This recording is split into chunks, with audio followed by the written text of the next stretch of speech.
Okay.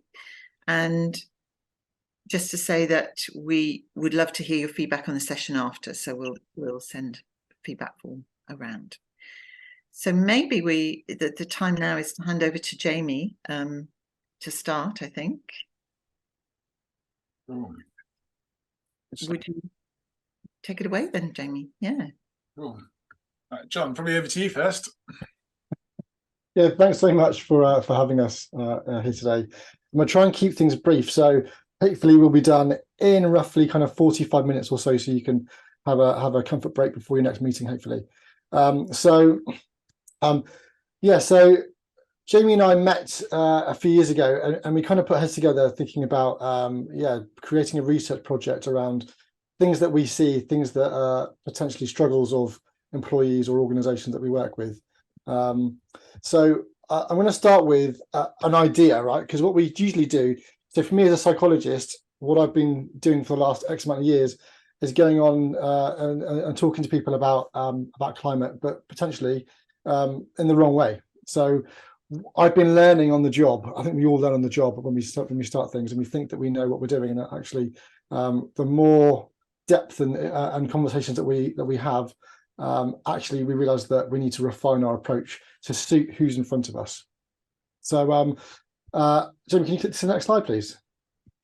Okay, just out of interest, does anyone know where, hopefully it's going to show us this landscape, anyone know where that is? It's not Corfu. It is in the UK. Salcombe. That's a bonus point. Yes, Salcombe. So when we started, nearly. When we started doing these sessions, we would talk about the grey rhino, right? You know, we need to save endangered species, and people will go, yeah, but I haven't really seen a rhino. Oh, okay. How about the rainforest? People would say, no, it's too far away. I haven't been to the rainforest, and so they wouldn't really care about the things that we would be talking about. Okay, so I'm hopeful some of you may have been to a British seaside recently, and I went with my 6-year-old a few weeks ago, and I said to him, I'm going to use this one, and I said to him, you know, climate change. What do you think about climate? And he said, climate change is brilliant. Why is climate change brilliant? Because I get to have, Jaime, click it. There you go. I get to have ice creams more often, right? Great. Climate change is a fantastic thing if you're a 6-year-old, okay? And the way that we're communicating these messages potentially to some people isn't right. And of course, I then said to him, well, how about if, you know, everything got hotter and actually we couldn't, you know, the cows stopped producing milk, and the way that we stored it, you know, the cocoa beans weren't being produced. And he said, well, that'd be awful. Course. So the messaging really has to be around motivation. How are we motivated? How are we connected to things based around our meaning? Is it important to us? And we need to get our messaging right. So today's workshop is primarily about the messaging. It's primarily about motivation. And that's really where we want to kind of ingrain yourselves to start off with, is what motivates our employees, and also what motivates other people around us to buy into a bigger picture. Now, my forte is imagination. And I'm going to start by saying also, we're going to need to have a great depth of imagination to solve any issues that are very challenging. So imagination is really key. But I'm also going to guess that the majority of you have never been trained how to use your imagination. And I'm going to also guess that the majority of you in your teams don't train imagination. It's a bit of a weird one, right? Because that's so important. We should be training our employees. And, you know, for me, I'm really fortunate to work with, you know, MPs, and people imagine in different ways. And if they're not able to imagine, then we're in trouble. So I'm going to leave you with that primarily and hand over to Jaime. Thanks. So, yeah, we're going to cover kind of 5 key areas really today. And one is just to very briefly introduce, I guess, how we're seeing the problem. Jon, are you able to take over the admitting people now? Brilliant, thank you. How we, I guess, see kind of part of the problem and almost the predicament we face within some of the organisations. And then there's 3 research projects that between Jon and I, we've worked on over the last couple of years. So We're going to take you through each of those and what it means. And then try and really summarize that in terms of some key things, hopefully for you to take away from this session. So I guess what I've seen in a lot of organizations over the last kind of 10, 15 years that I've been working in the space is in a lot of organizations, we tick the boxes. You go, right, have we got a vision? Tick. Great. We've got objectives. Great. Tick. We've got a strategy. Tick. Tick, tick, tick. But then actually there's a huge amount of statistics now. So there's the 98% statistic there from Bain & Company in terms of sustainability initiatives that don't deliver, and 93% that Accenture found in terms of their survey of G2000 companies with net zero commitments that wouldn't deliver those targets. So despite ticking all of these boxes, actually what we're seeing a lot is we're not delivering the impact and the scale of change that we are intending to when we set out. And this is that kind of gap between intention and action that is spoken about a lot. So the first bit of research I did when I really started trying to just understand what was actually going on within organizations, because Al Kennedy and I, who did this about a year and a half ago, what we were seeing really was we knew people cared about it. We were talking to people, and then it was almost like they kind of go through the doors of the office or the virtual office, and suddenly what they care about personally kind of withers away as it goes into the kind of corporate sphere. So very briefly what we found, so we wanted to look into that a bit more. And these statistics are relatively similar in terms of some of the national ones that have come out. Around broadly 9 out of 10 people are concerned. Around the same number think business has a major role to play. And clearly all of you wouldn't be here today if you didn't think that. And then again, around the same number would like to do more at work if they had the opportunity.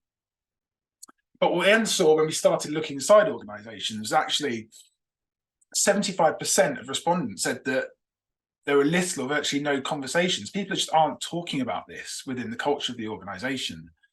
85% of people didn't feel engaged with what their company was doing, and only 30% of people actually understood their personal role. So actually, there's some really staggering statistics, and it's not really surprising that we're not delivering the impact. So where we were coming from actually is if you had that broadly 9 out of 10 people who are talking about it, who understand their role and they're actually engaged, then we can start to see some of the change here.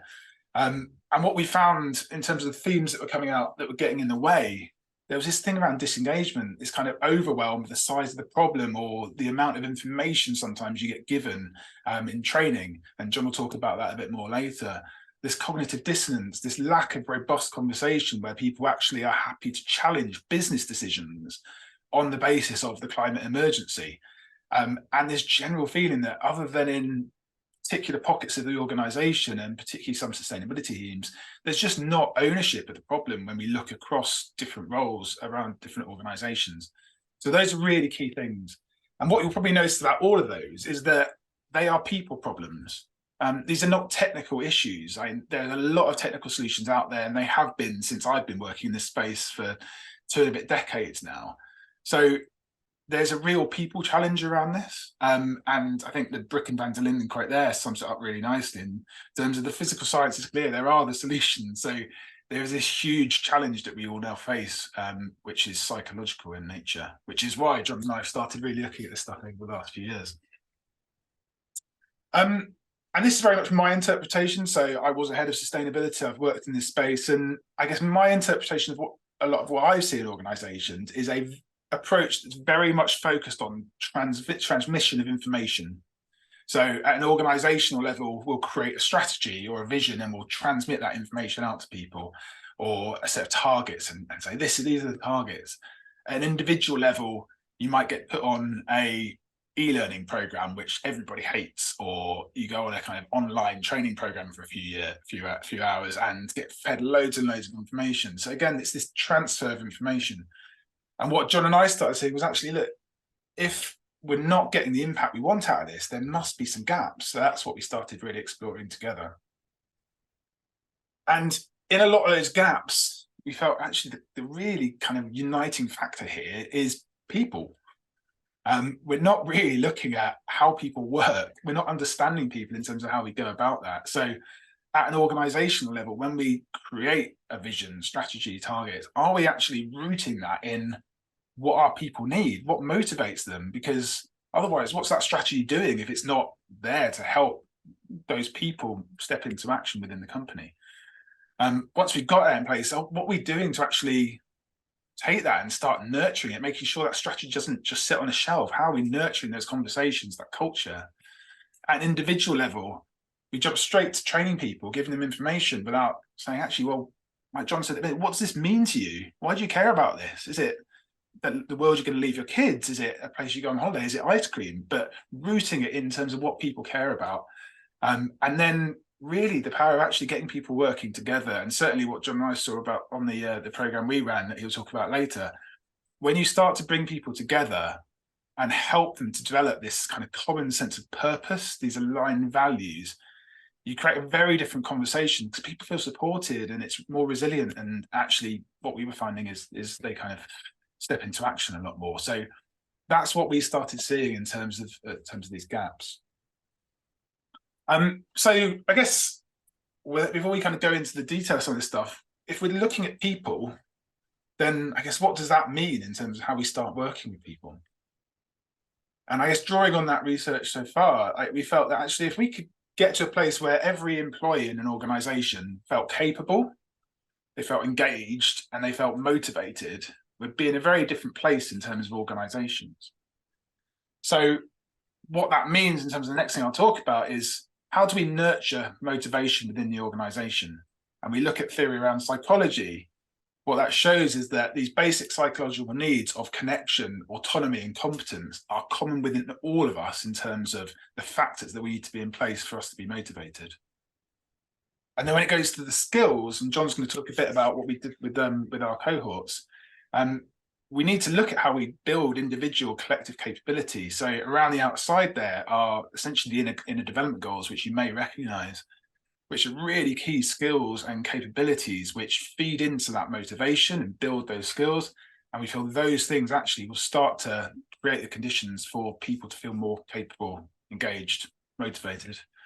Jon, I don't know if there's anything you want to chip in on here before. I was going to say all views on my own on this, by the way. So I want to add that we often go into organizations and employees inherit values. Okay, so the organization have these values and you must live by them. And that kind of removes a lot of autonomy, that removes a lot of personal understanding on how that individual operates within that ecosystem. So we totally appreciate values of what organizations are run by primarily, but also how does it knit neatly with individuals' values? And that's the key for us, is we need to understand that individual and how they exist within this ecosystem to try and piece together how motivation works and also how effort works and how, ultimately how we can keep persevering, because there's going to be a lot of setbacks during what we do. So again, it's thinking about how we can create that very robust focus and systems-based thinking approach, whilst also thinking about that individual and what they might do externally as well.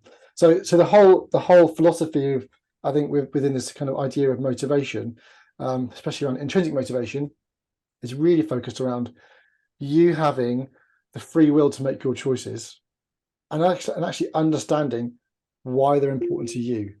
I don't know that one. That's going off. And why they're important to you. So again, our kind of starting point was, really understanding the individual, what makes them tick, how are they thinking, how are they working with other people, why are they not talking up in meetings, why are they? So all these things around communication that we see, that we kind of observe, for us as psychologists and coaches, super important. Why is that? Because we can get some information from it and we can learn, understand, and then in a moment we're going to talk about, all right, cool, we got the information, but how the heck do we change it all? Okay, Jamie? Oh, cheers, Jon. All right, so yeah, what does it mean for organizations? And obviously a lot of what we've talked about are individual factors, but obviously a lot of us are looking at organizations and how you start to change those at kind of more macro scale. So this might be quite controversial, but what we kind of thought was, again, what I've seen is a lot of strategies that get reported to, you write them or you get someone else to write them and they sit on a shelf. So this was really a provocation, was actually, rather than saying, let's develop the strategy, let's jump straight to giving everybody the same training. if we start with a different question of how do we build a motivated workforce? Because if we start from that in terms of going, well, actually, if that's what we're starting with, that's that first step. Then the next step after that is say, okay, well, if that's what we're trying to do. How do we understand what the factors are that are either supporting or frustrating motivation in our workforce? And once we do that, we can start to put in place more fit for purpose packages of support and development and training to help those people step into the role they want to play. Yeah, I was going to add to that, and this is kind of a part where it's a conversation, really, not us just presenting. But you know, I think a lot of people that we work with, whether they're CEOs or C-suites, they'll say, "Hang on a second, you've just crossed out. Let's develop a strategy. Surely it's about strategy first." Like, well, yeah, we kind of understand that. I get it. So why would you not develop a strategy first? So I guess there's a question back for you, Jamie. Why would you not do strategy first? Just to kind of put you on the spot there. Yeah, well, I think it kind of goes to, thank you, by the way. I think it goes to that point around, like, there's a lot of the time strategies are top down and they don't particularly engage people, and it's that one-way transmission. Whereas I think actually, if you start with the people and understanding people, ultimately what the strategy therefore for me is to basically take the objectives of the organization, create a clear container that also engages the link for people to step into the roles that the organization needs them to be playing, including on climate. So if you don't start that with a really clear understanding of people and what they need, what they don't need around this stuff, and it's not embedded within it, then ultimately that's the risk of that strategy just kind of sitting there and not doing what it needs to do in terms of the support it needs to give for the people and employees.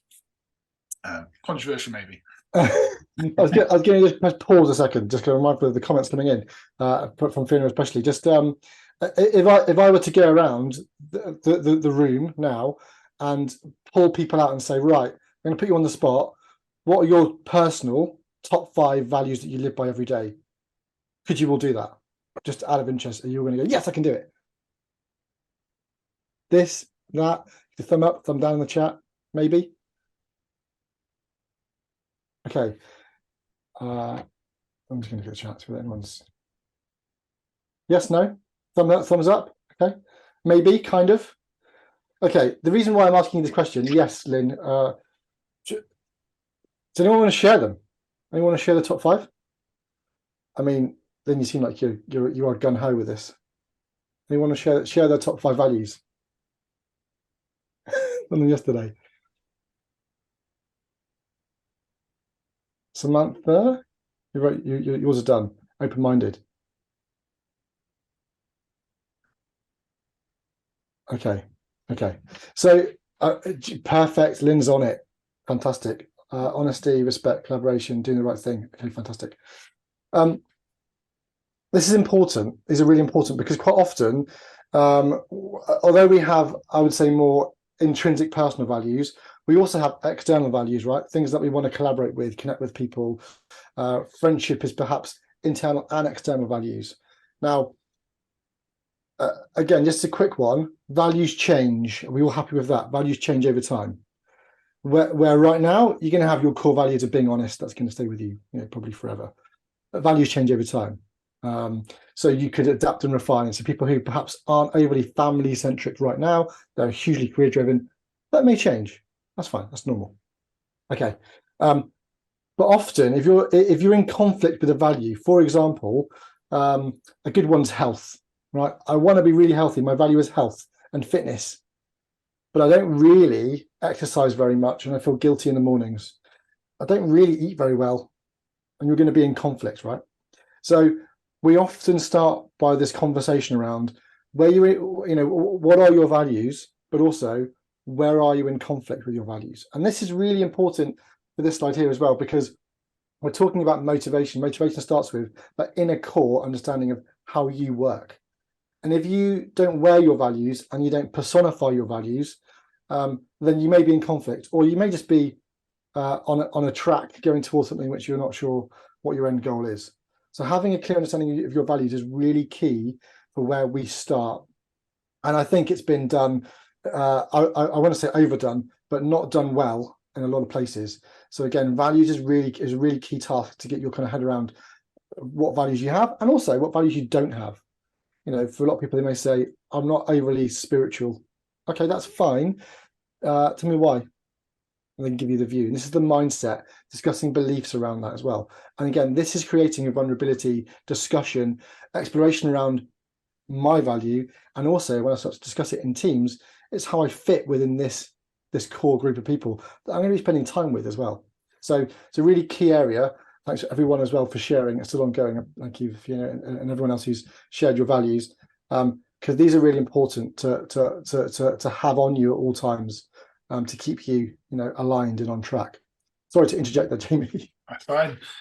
Yeah, and as you say, these are not things that just go in big kind of colourful letters on a wall somewhere in an organisation. It's about how we bring those into kind of what we do every day. So absolutely. So yeah, if we have this concept of motivation at the heart of it, and then think about how do we understand and create insight around that in the organisation, and then that leads us to be able to support people effectively. I said, so, okay, well, yeah, what is it that drives motivation? So self-determination theory is the leading psychological theory around motivation. It's been around for about 40 years. It's been tested through umpteen different kind of use cases in many different countries around the world. And what it finds every single time is that there are three key core basic psychological needs that we have in terms of our own motivation. So the first is autonomy. So do we have a sense of choice, volition, and what we do? Second is competence. Do we feel competent? Have we got a sense of mastery? And the third one is our relatedness and connection, particularly to our social context. So it's that theory that we've basically taken within the Most Sustainable Workplace Index to allow us to measure this stuff within organizations, because a lot of what I was seeing was there's a lot of technical measures. So we've got our energy, we've got our carbon emissions, water, waste, and there are some kind of employee engagement surveys, but nothing I could find was really telling me what I needed to know to actually understand and really work with. So what the index does, it has 6 domains of motivation. So those are on the right hand side of the slide. So autonomy support, frustration, competence support, competence frustration, connection support, connection frustration. And essentially it's the balance between the extent to which we have those supporting domains supporting what we do and the frustrating ones going against us and the headwind that ultimately determine how motivated we are to act on sustainability and net zero within the workplace as an individual. So that's what the index does. It takes that theory that's been tested over 40 odd years and applies it within organizations to this very topic. So what that looks like in practice, so if you were supported in terms of your autonomy, you'd have choice, sense of alignment, sense of connection with the values like Jon was talking about. The frustration would be around being forced to behave or act in a certain way. From a competence perspective, if you're supported, you'd feel effective, you'd feel capable. If it was frustrated, you might be overwhelmed, you might feel underskilled, de-skilled even. And from a connection perspective, if you're supported, you've got this meaningful sense of connection to those people around you, those collective values, that collective purpose. If it's frustrating, I remember certainly I've spoken to Ben about this before, like when I came into the property industry 2 decades ago, I couldn't talk about sustainability without being called tree hugger. So that's a really good example. If that's the sort of kind of context and conversation within your environment at work, it's going to really get in the way of your motivation. So that's what this does in terms of the index, is to apply that within the workplace. And that gives us this kind of insight that we can start to work with. So this was an organization that was doing very well. So you can see there the total index score was 75 out of 100. And that's a combination of average scores and the variation within those. And then that's broken down by autonomy, competence, connectedness. So the size of those kind of blobs indicates how clustered the response were. And the number is a mark out of 7. But what that allows us to start doing is saying, oh, where are our people? What does that look like? What's holding them back now? What can we put in place? And then how can we measure it again to really get clear about whether what we are doing in terms of our interventions is actually helping people become motivated to get more active. And then it starts getting really interesting when we start breaking that down by management roles. So how does the response of the senior executives differ from admin staff or junior or more senior managers? How does it shape around kind of offices or business units? And then you can start to work this kind of a lot more granularity at organization. And then the other thing we've started doing, and kind of in the process of kind of 4 over the next week or so, is running climate circles with groups of kind of 10 employees within organizations. where we have a 2-hour workshop, getting them to talk about and explore their emotions, their feelings, and what that means.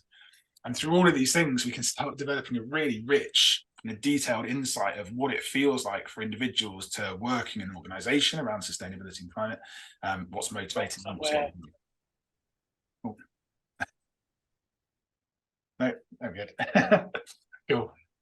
But then I guess there's so what? And ultimately, it's got to have a real purpose within the organisation. And for me, this is about making sure we've got the information to provide effective support. Because when I was in my role as head of sustainability about 10 or 12 years ago, I would have gone straight to kind of instructor-led e-learning, because I'd say, right, I can tell the CEO, I've trained 50% of the people, all this group or all this group.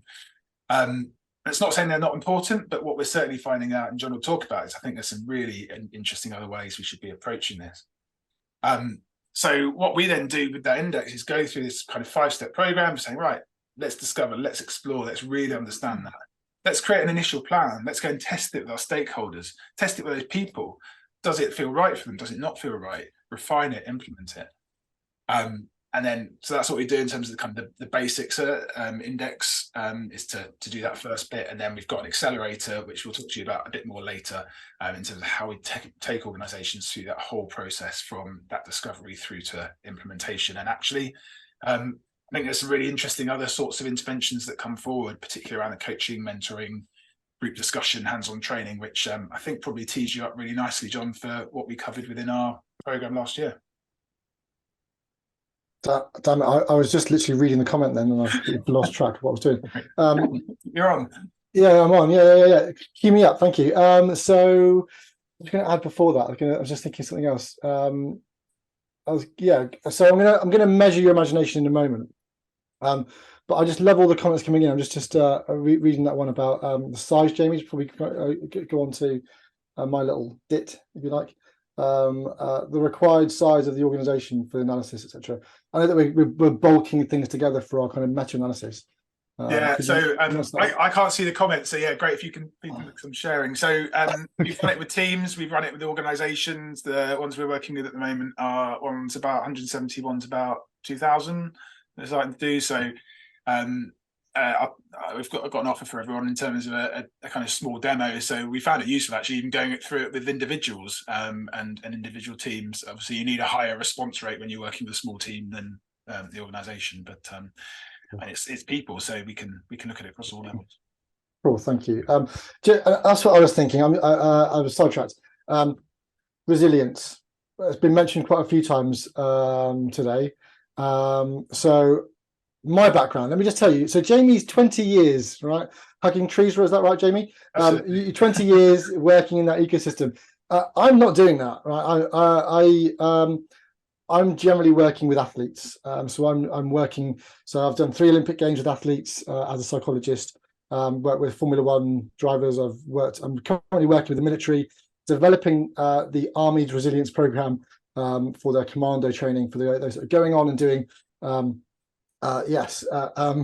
extreme things, let's say. And at the same time, working with organizations, so huge organizations on resilience. So resilience, I wasn't going to really define it, and I'm just looking at this comment coming in now. I'm going to tell you a little bit about how I perceive resilience to occur. Resilience is 2 things. If I was to boil it all down into what resilience actually is, it's about challenge and support. Okay, let me explain what I mean. My challenge, my task is really complex, and I haven't got the skills to do this, and I haven't got the support, and I'm under stress, and I haven't got any skills to manage what I'm doing, how I'm thinking, how I'm communicating. That's a poor environment. If my challenge is high and my support is high, hey, great, super. I'm learning, I'm evolving, I'm under pressure, but I can deal with it because I've got the support I need. Okay, how about if I've got no challenge, right, and a high support? No one wants that. That's someone who's going to micromanage you, right? Awful. So resilience, it's really about challenge and support. So when Jamie's talking about support there, thinking about that frustration and support index, in a way, it's a way to overlap it with resilience as well. we can determine whether you have the support you need, because your task is generally going to be pretty darn challenging.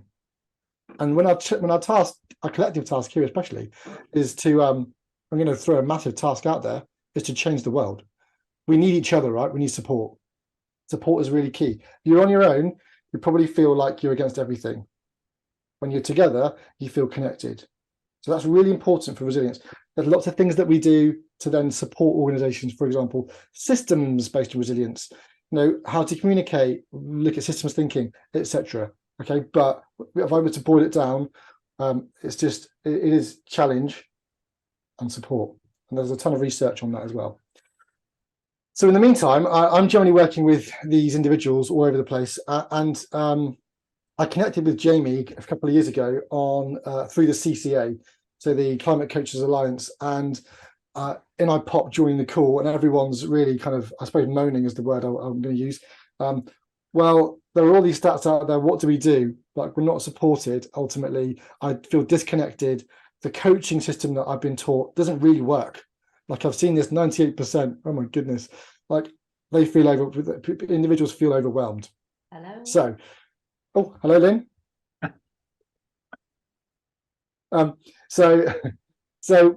What we do is we've got an understanding. So Jaime's done the groundwork of the understanding part. Project 1, understand your audience. Project part 2, can you measure elements of support and motivation? Cool, we've got to measure. Insert psychologist. Cool, we've got to measure. Can we change it? And then can we retest? It's pretty much what we're doing. So when we're looking at all these areas, we're talking about research in a moment, and especially in my field, which is pretty much performance, is can we measure something? Can we do something in the middle, which is our interventions? And then can we retest? And do the numbers change? When we go into an organization, and really what we're looking at here is motivation. Are people motivated? Why are they not motivated? Can we improve connection? Can we look at meaning and purpose and value, etc., etc., etc.? Okay, that's kind of how we overlap. And really, for me, the core focus is change. What does a model or a framework look like that we can take into an organization to change mindset, to increase resilience, to improve communication? I'm going to say happiness as well, and well-being. Yeah, I know. Okay, we're working on those things as byproducts of people just feeling heard, connected, and understood. Okay, perfect. Thank you, Jaime. Somebody, sorry, just to interrupt. A. Lloyd wanted to just make a comment I've seen on the chat. Oh yes, comment away. I can't see it. Sorry. No, Sorry.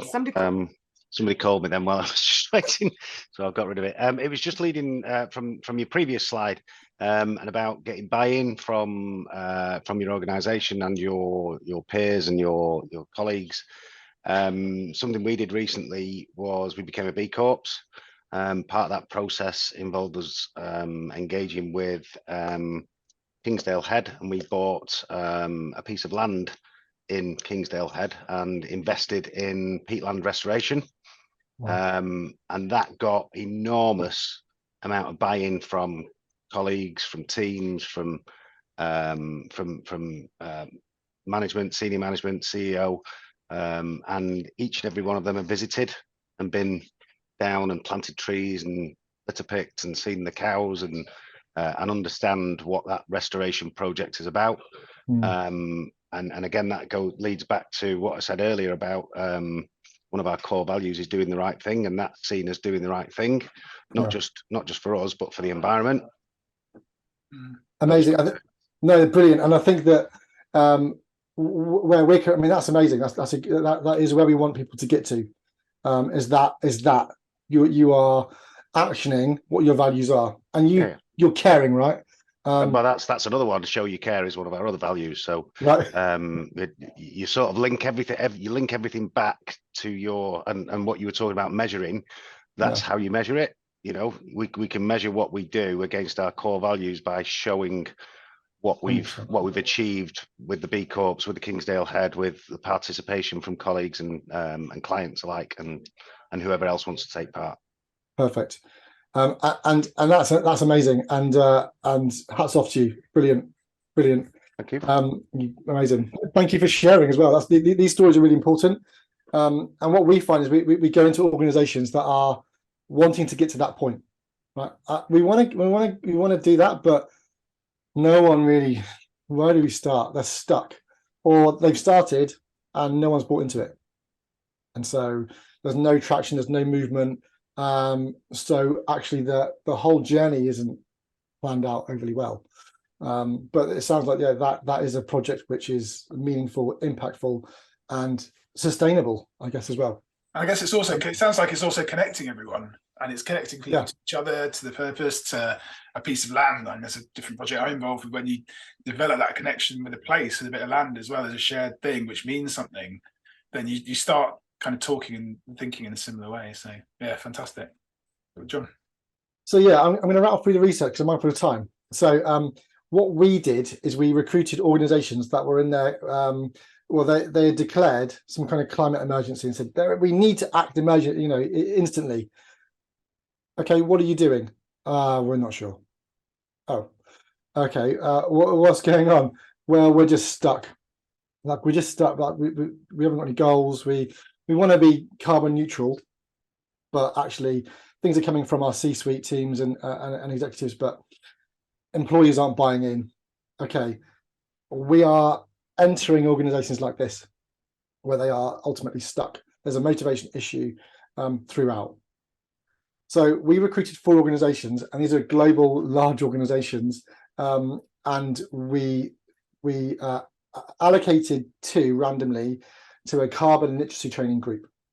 So our interest was, okay, they're going to get the information, and the carbon literacy training, by the way, I think it runs over 10 sessions, and it culminates into a project. So you do a project, and then at the end of the project, you submit your project, and you become a carbon literacy champion or whatever it is.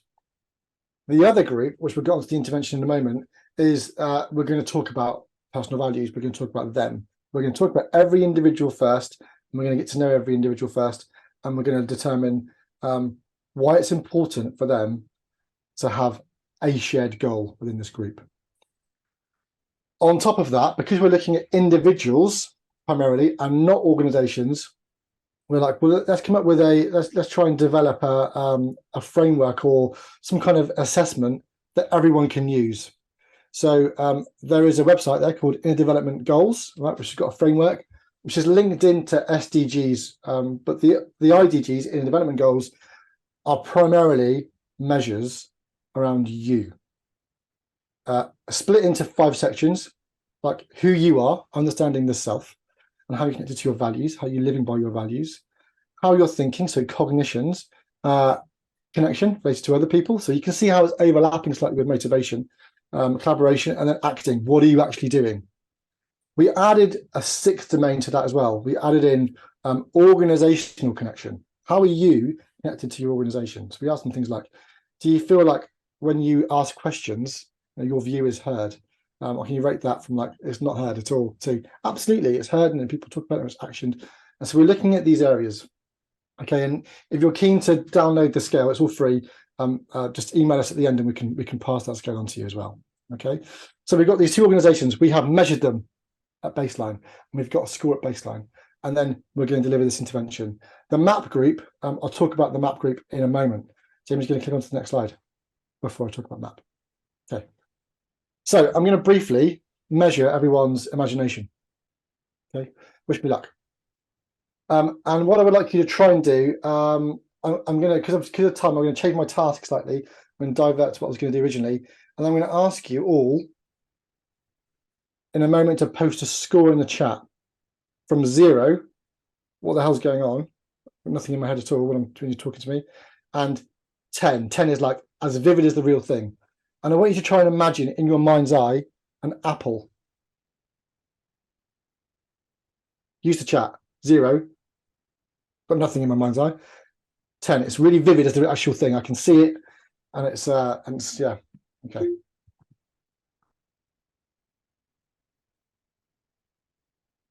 Okay. Scores are coming in. Perfect. Cool. That's a visual. Perfect. Okay. If I were to ask you to now bite the apple, can any of you taste it? Maybe it's sweet. Could you again rate it from nothing at all to I can taste it? Let me look at the scores. Cool. Awesome. Thank you. Oh, we got some low ones there. That's fine. Fine. Perfect. Okay. So this is taste, right? Second sense. I'm going to do one more because of time. The next one is this. I would like you now to you bit into the apple, and you're looking inside it, and there's a half-eaten worm. How do you feel? Disgusted, maybe? Can you rate that? Have you got a feeling at all? Can you rate it from 0, I can't imagine that happening at all, to, oh my goodness, I feel sick? Perfect. And if you're like me, you would have just eaten the rest of the worm. Wouldn't have cared. There you go. Okay. Now, thank you so much for putting your scores in. I love this. Okay, great. Fantastic. Now, the point of this exercise is we're all very different. We all imagine in different ways. Some of us cannot visually imagine. Right? It's weird for us to imagine that person, but that exists. It's around 2% of the population. There's a higher percentage of people who can't taste, imaginative taste. On the other hand, some people will be really vivid, which is probably why you snack more often. Oh, I can taste the biscuit. Oh, I can think, oh, what we're going to do right now? Yeah, might go and reach for it. Okay, so what we're interested in at this point is, how are you imagining? Once we've looked at people's values, we're going to improve that. We're going to measure first and then improve their imagination. It's not as easy as just think about stuff and then try to give it more attention. There are lots of different tasks that we do within our cohorts. And the reason that this is so important is because you're going to ask people to think of their goals, and they're going to imagine it. And if you haven't trained their imagery ability, they may not understand what you're talking about. And also, they may not plan in a way which is in accordance to what you're thinking. So we know that people who are very vivid in their imagination are often more conscientious. They're planning in a lot more detail for tomorrow, usually, or later on in the day. Why is that? Because they've imagined it. So this is really critical for us, and especially for me as a researcher in imagery. It's because we know that imagery is really key for performance and consistency, and to keep you, set towards your goal, especially when it's a tricky goal. Jamie, can you click it again, please? Thank you. So I'm going to leave the slide on for 30 seconds, right? And because your eyes are going to go around like this. So we start with your meaning, your personal meaning. Why does it matter to you, individually, you, to be more climate centric, to be more focused around sustainability? For you, what are you aware of? What options are you aware of for things that you currently do, things that you may not do? Thinking with that kind of more sustainability hat on. And then who else is it going to impact beyond you? So this is about you as the individual. Then we work with your team. Okay, let's think about team meaning. Why is it important to us all? What's our kind of our shared meaning, if you like, of why we're going to do this task or do this project or whatever it could be? Why is climate important to us as a collection? What can we do? What's our awareness? And then back to what's bigger than us? So community-based purpose is usually the bigger thing. This is a model. This is a working model of Jamie and my brain going on a bit of paper, so that people can then follow this model. Because what happens is that the more sequences that you do, when you think about how do I use this, why is it important to me? How do we use this? Why is it important to us? And you go back and forward, right? And obviously you leave work and you go back to your normal life, and you think about yourself and how you're working in your own ecosystem of your family usually, and how things fit, and you go back into work again. And this sequence is really key, and this is called the MAP sequence. So meaning, awareness, and purpose.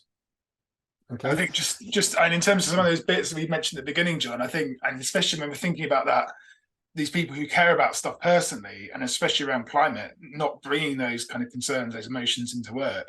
I think what you're talking about here is it's really reinforcing that. The closer you can get this alignment between people exploring at an individual level, reinforced team level, it's going to close that gap. Absolutely, yeah, absolutely.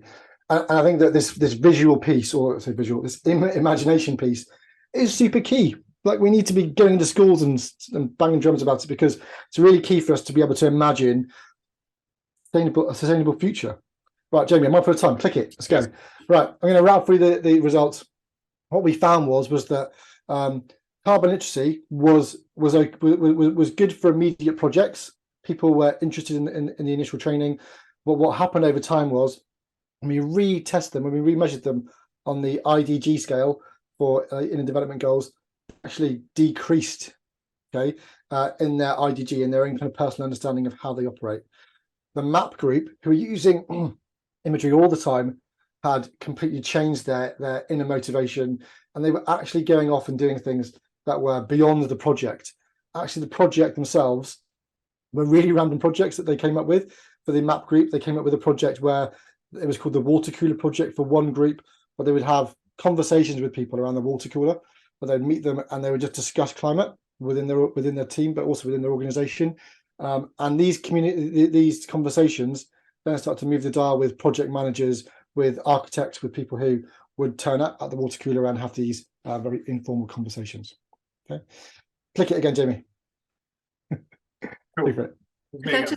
I just noticed that Rich, it'd be nice to get some conversation in. Rich has a comment too. Yeah, absolutely. Go for it. I was going to say that I put a post in earlier about an article from World Health Organization, and driving into work this morning, heard Thought for the Day on Radio 4, and they were talking about employee mental well-being, and how actually for climate change it's becoming quite an issue, and certainly a lot of younger employees are getting quite depressed and worried about not seeing any action. So that's really a critical thing, I think, for companies to understand and take on board, that it's going to have impact for employees. I think there's a lot of organizations kind of not really paying attention to climate change. They don't really see it being as a burning problem, but I think if they understood implication for their workforces, they might take things a bit more seriously. Yeah, absolutely. No, I can agree more with you. I think again, just kind of in the trenches of working in this area within ESG, when a head of sustainability says to you, "I'm overwhelmed. Like, I've got this target, but I'm not sure how the heck to get to that target."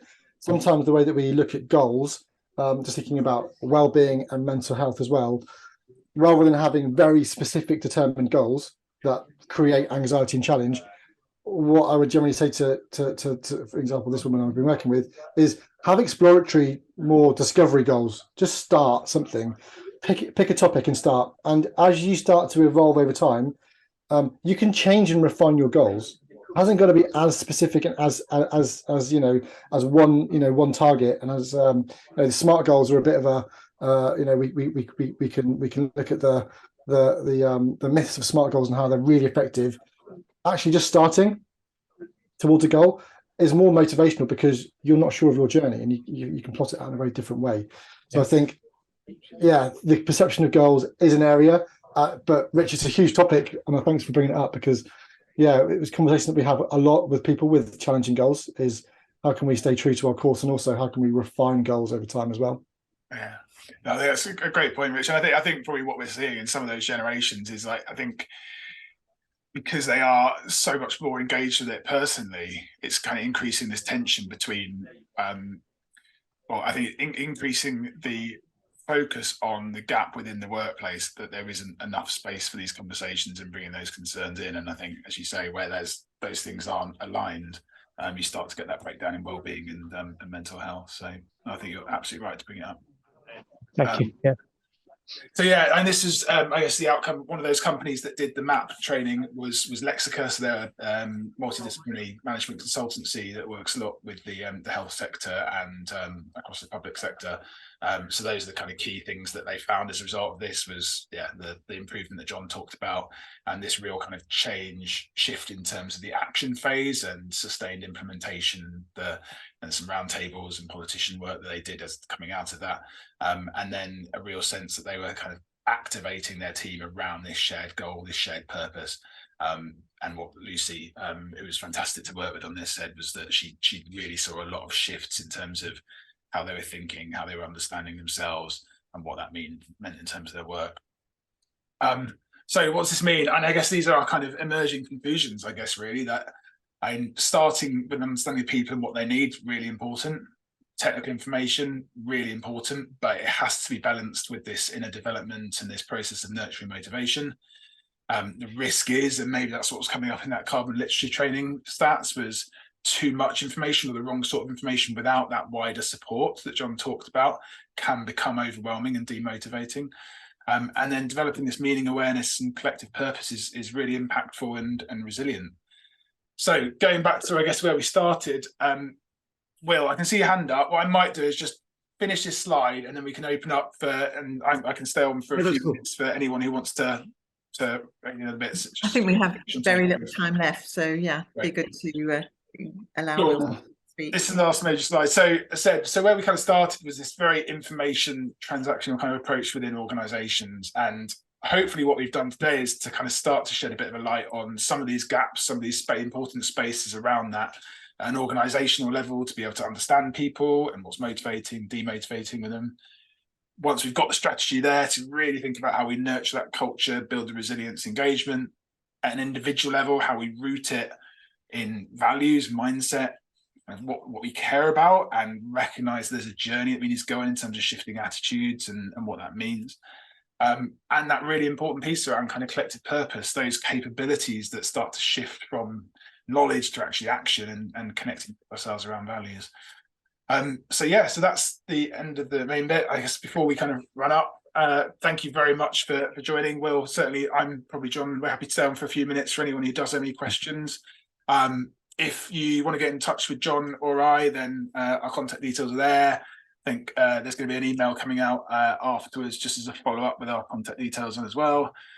Give me a shout if you want to talk about the index or the programs. I said we're offering a free demo for up to 5 people in organizations of the index for people who've been on the call.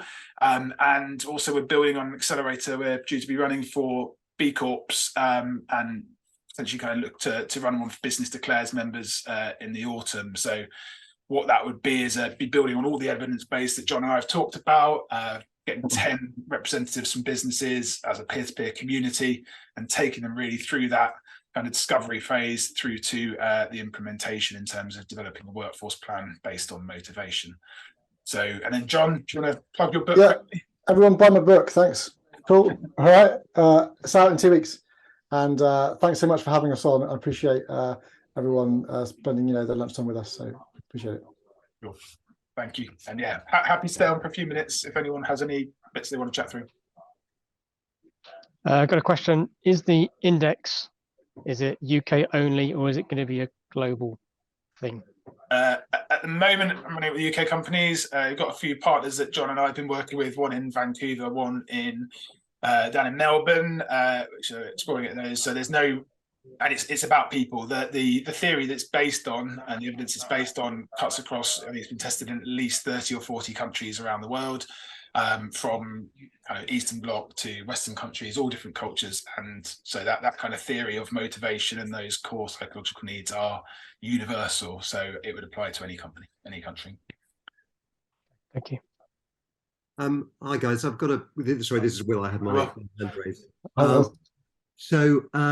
Yeah, Fiona put a really good thing in the chat, which made me think, which is, she said something around, clearly sort of, and I think you reflected this on your last slide, the sort of carbon literacy side of things is needed. It's just that if you only did that, as you guys said, and you didn't do the stuff around personal connection and shared common goal and connection, etc., then you're going to be missing something critical.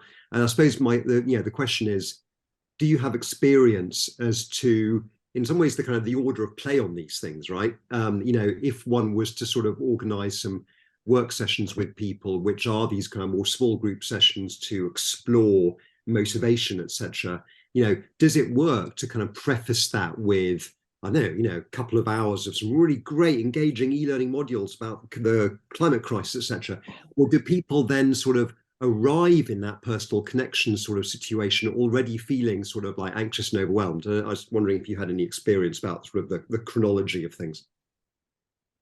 So, and what we've done, I might take it first, Jon, maybe, and then hand over to you. So, And what we did in the program, which we took the view that most people will be aware of the climate crisis in some way, in terms of what's been in the press over certainly recent years and before.